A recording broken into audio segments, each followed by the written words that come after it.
What if I told you the most important construction project in human history isn't happening on Earth right now?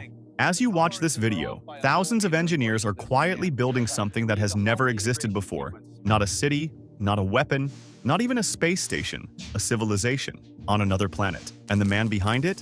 He's not waiting for governments. He's not waiting for permission. He's not even waiting for the technology to be ready. He's already building it anyway. And here's the part that should scare you, or excite you, or maybe both. Elon Musk has publicly said he expects thousands of people to die in the early years of Mars colonization, and he's still doing it.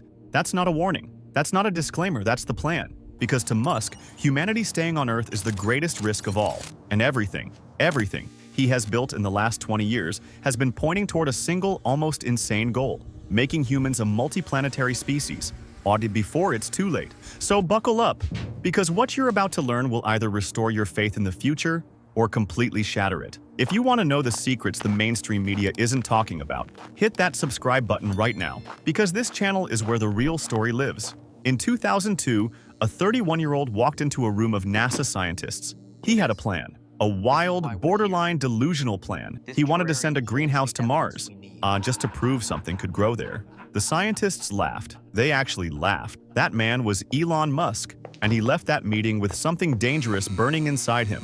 Not embarrassment, not defeat, obsession. See, Musk had done the math, and the math revealed something terrifying. NASA's entire Mars budget could barely fund a PowerPoint presentation. No country on Earth was seriously planning to get humans to Mars.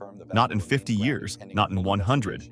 So Musk made a decision that changed everything. If governments wouldn't build the road to Mars, he would build it himself. He founded SpaceX with $100 million, his entire personal fortune at the time. And here's the dark irony nobody talks about. The first 3 Falcon 9 rockets exploded. 3 failures, 3 fireballs, 3 chances to quit. He had enough money for exactly 1 more launch, 1 shot left. Everything on the line. The 4th rocket?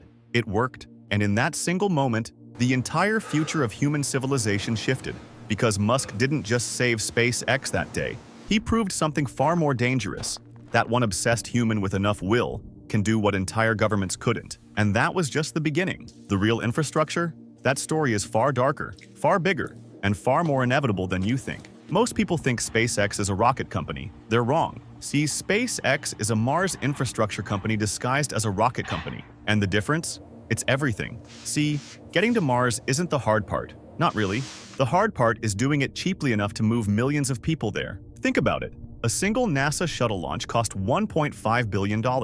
One launch. At that price, you couldn't send a small town to Mars. You couldn't even send a neighborhood. Musk knew this. So he didn't just build a rocket. He built a rocket that comes back. For the Falcon 9 booster, landing itself upright on a drone ship in the middle of the ocean wasn't just an engineering flex. It was an economic revolution. Reusability slashed launch costs by 90% overnight. But even that wasn't enough for what Musk was planning. So he built Starship, the largest, most powerful rocket ever constructed in human history. Fully reusable, both stages, the whole thing.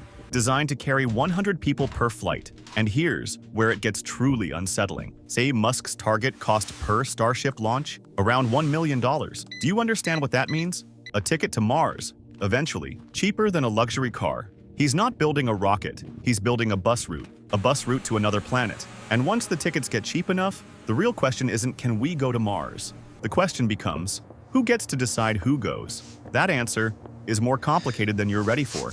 Let's say Musk gets his rockets working perfectly. Let's say the tickets are affordable, the launches are reliable, people are ready to go. Now what? Where exactly do they land? Because Mars isn't waiting for us with open arms. Mars is a frozen, radiation-soaked, atmosphereless nightmare. The average temperature? -80 degrees Fahrenheit. The air? 95% carbon dioxide. 1 unprotected breath and you're dead in minutes. So Musk isn't just solving the getting there problem. He's solving the not dying immediately problem. And his solution is as ambitious as it is terrifying. Underground habitats, pressurized domes, nuclear power plants, a full self-sustaining city buried beneath the Martian surface. He's called it Valles Marineris as a potential location, a canyon system so massive it could swallow the entire United States. But here's the twist nobody's talking about. Musk has already said the first Mars settlers won't be going for vacation. They'll be going to work. Brutal, dangerous, backbreaking work. He's building the infrastructure for everyone who comes after them. The first generation of Martians? They're not explorers. They're construction workers on the most hostile job site in the solar system, and Musk has been disturbingly honest about their odds. A good chance you'll die, he said. Not might, not possibly. A good chance. And people are still signing up, which tells you something profound about human nature, or something deeply alarming about conditions on Earth. Maybe both. Here's something the headlines never tell you. Mars colonization isn't just about rockets and habitats, it's about supply chains. Think about everything you use today. Your phone, your coffee, your clothes, every single item, the result of a global supply network built over centuries.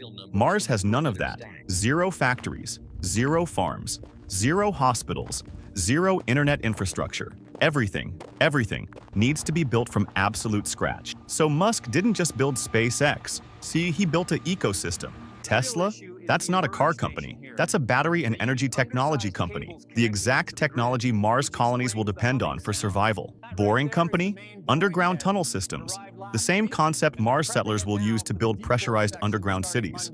Neuralink? Brain-computer interfaces. Critical for operating complex machinery in environments where one mistake means instant death. Starlink? High satellite internet system. Already being adapted for deep space communication. See the pattern?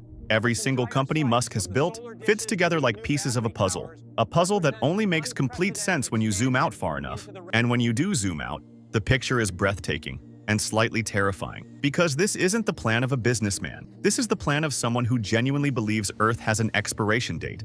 And he's been quietly building the escape hatch for decades, while the rest of us were scrolling through our phones. While governments debated, while the world argued, he was building, and now the machine is almost ready. Which brings us to the part of this story that nobody is prepared for. Here's the twist at the end of this entire story, the one that changes everything. Elon Musk isn't doing this for humanity, not entirely. He's doing this because he genuinely believes a catastrophic extinction event is coming. An asteroid, a pandemic, a world war, AI gone wrong, something, anything. And when it hits, he wants at least one backup copy of human civilization to survive, like a hard drive. But for the entire human species, that's not poetry. That's not a metaphor. That's his literal stated reasoning. And here's where the irony cuts deepest. The man building humanity's escape plan, is also the man building the AI systems that might make that escape necessary.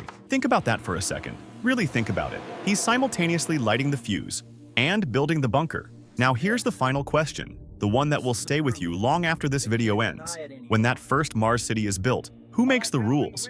No constitution, no United Nations, no existing laws apply, just Musk, his engineers, his vision, and he's already said Mars should be a direct democracy, but run by his company until it's self-sufficient. A corporate civilization on another planet, the first city humans have ever built, where a billionaire wrote the founding documents. Maybe that's the future. Maybe it's brilliant. Or maybe we're not escaping Earth's problems. Maybe we're just exporting them. If this video made you think differently about the future, hit that subscribe button, because we're just getting started. The biggest secrets are still ahead.